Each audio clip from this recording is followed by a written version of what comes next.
বারবার খারাপ ব্যবহার পেতে থাকলে একদিন আপনার মনে হবে তার সাথে বোধহয় আর কথা না বলাই ভালো।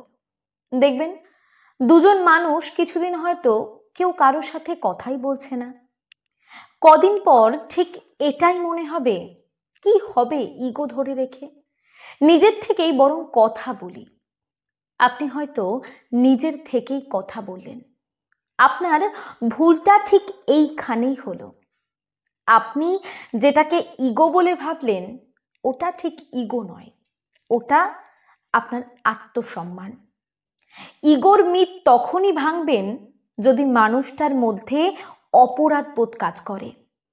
বারবার খারাপ ব্যবহার পাওয়ার পরেও তার কাছে ফিরে যাওয়া বা যেচে কথা বলাটাই আপনার দুর্বলতা। আপনি বুঝিয়ে দিলেন আপনি তাকে বেশি ভালোবাসেন।